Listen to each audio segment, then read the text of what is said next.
Tahun lalu Ferrari memulai musim mereka dengan gegap gempita melalui acara perilisan yang meriah dan tampil berbeda dari tim-tim lainnya. Sayangnya euforia acara launching mobil SF23 tersebut tidak dibarengi dengan performa di sirkuit, dan Ferrari beserta penggemarnya termakan oleh ekspektasi tinggi yang mereka pasang sejak awal. Musim lalu, Ferrari seperti menjalani dua fase yang berbeda. Fase awal, di mana mereka kesulitan dengan masalah-masalah di SF23 yang merupakan bawaan dari mobil versi sebelumnya, yaitu di seputaran degradasi ban dan perilaku mobil yang sulit ditebak di tikungan. Ferrari mencoba berbagai cara untuk mencari solusi terhadap permasalahan tersebut. Salah satunya dengan mengganti konsep sidepod mereka di GP Spanyol dan mencoba berbagai eksperimen settingan mobil. Lalu fase kedua adalah setelah jeda musim panas, di mana Ferrari akhirnya menemukan sweet spot atau settingan yang pas untuk mobil mereka dan performa SF23 menjadi jauh lebih bagus. Dibuktikan dari kemenangan Carlos Sainz yang sekaligus jadi satu-satunya tim yang bisa mematahkan dominasi Red Bull musim lalu, dan performa apik Charles Leclerc pada 5 balapan penutup, di mana dia meraih 3 kali pole position dan 3 podium. Andai saja mereka tidak alami nasib sial dengan gagal start di Qatar dan Brazil, mungkin Ferrari bisa dengan mudah menyalip Mercedes di posisi kedua konstruktor pada akhir musim. Kedua fase yang berbeda tersebut menunjukkan bagaimana progres positif Ferrari sepanjang musim 2023. Meski masih jauh dari kata memuaskan, setidaknya Frederick Vasseur bisa memperlihatkan bagaimana reaksi yang ia buat untuk memperbaiki performa tim yang kurang memuaskan di awal. Tahun lalu Vasseur harus diakui termakan oleh ambisinya sendiri yang terlalu tinggi di Ferrari. Tidak salah sebenarnya, karena mengingat Ferrari bisa tampil cukup bagus di musim 2022 ketika masih dipimpin oleh Mattia Binotto dengan mengoleksi 4 kemenangan dan jadi pesaing terdekat Red Bull.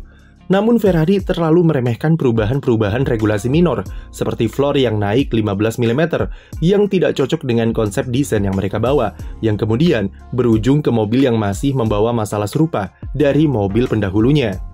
Vasseur menyadari hal itu dan segera mengambil tindakan dengan mengganti konsep sidepodnya di Catalunya. Selain itu, salah satu hal yang menarik perhatian musim lalu adalah pergerakan bawah tanah dari Vasseur yang melakukan bersih-bersih di internal Ferrari. Entah berapa staf atau figur senior dari tim yang sudah ia keluarkan atau dimutasi dari tim F1. Salah satunya adalah David Sanchez, orang yang bertanggung jawab atas desain sidepod kolam yang pada akhirnya harus diganti karena banyaknya masalah yang ditimbulkan. Kepergian Sanchez yang mendadak diduga kuat karena perbedaan pendapatnya dengan Fred Vasseur dan perubahan kultur di dalam tim. Kepala Divisi Strategis Ferrari, Iñaki Rueda, yang jadi kambing hitam dari berbagai blunder yang mereka lakukan, bahkan juga dimutasi dari jabatannya. Seperti yang kami pernah jelaskan dulu, Vasseur mendapat perlindungan langsung dari CEO Ferrari untuk melakukan bersih-bersih internal bagi mereka yang selama ini dianggap menghambat performa tim. Selain bersih-bersih, salah satu program kerja Vasseur di Ferrari adalah perubahan kultur kerja yang selama ini jadi masalah terselubung di balik kinerja tim yang amburadul. Di era Binotto, kulturnya memang lebih bersahabat dan lebih suportif, tapi dia terlalu lunak, dan itu menyebabkan kurangnya keterbukaan untuk mawas diri terhadap masalah serta kesalahan yang mereka buat sendiri. Vasseur mencoba mempertahankan kultur humanis yang sudah dibawa Binotto dulu, tetapi bedanya adalah ia ingin mengubah tim ini supaya lebih terbuka terhadap semua problem yang mereka alami untuk dijadikan sebagai langkah evaluasi serta introspeksi. Selain itu, pria asal Prancis ini juga ingin merubah mindset tim supaya lebih berani bermain agresif dan tidak takut membuat kesalahan. Itu tergambarkan dari beberapa kali Ferrari berani mengambil inisiatif ketika sedang adu strategi di sirkuit musim lalu. Performa api mereka di Monza dan Singapura juga merupakan buah hasil dari mental agresif yang dimainkan Vasseur dengan orientasi development serta settingan mobil. Perubahan dari sisi kultur dan manajemen ini bisa dibilang merupakan fondasi baru yang coba dibangun oleh Frederick Vasseur di Ferrari. Berbeda dari sisi teknis, yang setiap permasalahannya bisa diubah dalam semalam, perubahan manajerial ini akan membutuhkan waktu yang tidak sebentar untuk dibangun dan bisa bertahun-tahun. Hal itu karena Vasseur menghadapi tantangan yang cukup besar untuk memperbaiki susunan organisasi di dalam tim dari atas sampai ke akar-akarnya. Semua itu butuh waktu dan tidak bisa dinilai dari satu musim saja. Tapi dari perjalanan Ferrari di 2023, Setidaknya kita sudah bisa melihat beberapa perubahan seperti manajemen organisasi yang lebih harmonis dan lebih terbuka kepada media soal apa saja kekurangan mereka dari segi performa. Dan dilihat dari bagaimana mereka berprogres dari pertengahan sampai akhir musim, setidaknya ada pertanda positif jika Ferrari sedang berjalan di jalan yang benar. Sebelum 2025 nanti, Vasseur juga sukses mendatangkan mantan direktur performa Mercedes, Loic Serra, untuk bekerja di Maranello. Serra kemungkinan besar adalah salah satu dari beberapa engineer top yang dikabarkan sudah direkrut untuk pindah ke Ferrari di masa depan.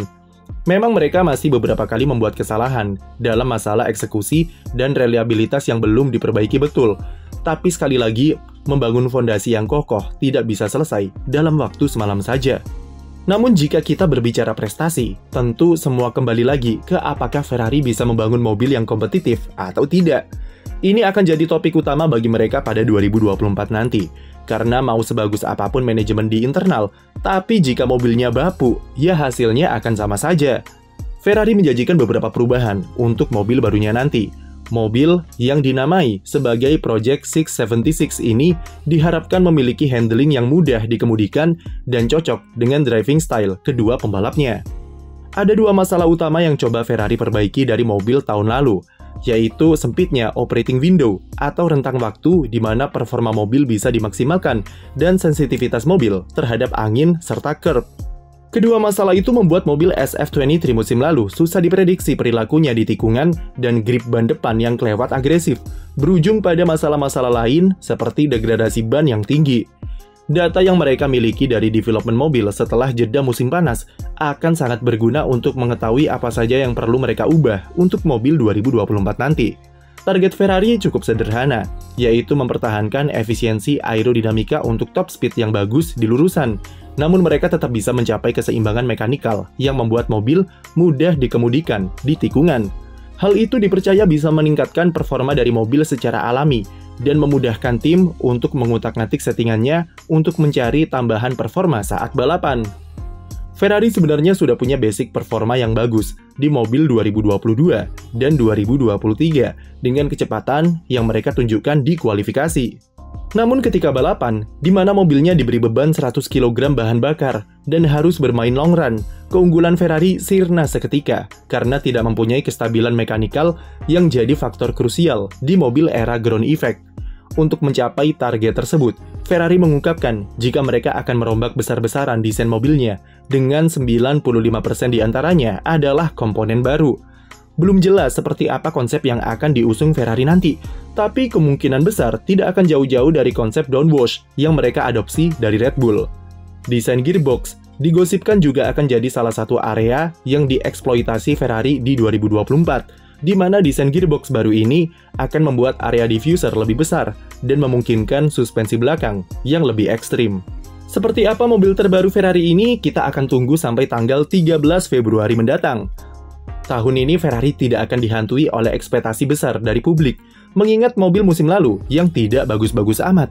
Namun setidaknya, kami harap mobil 2024 bisa membawa persaingan yang lebih segar bagi Ferrari dalam usaha mereka melawan dominasi Red Bull. Sekian video dari kami, jangan lupa beri like dan subscribe untuk konten F1 lainnya.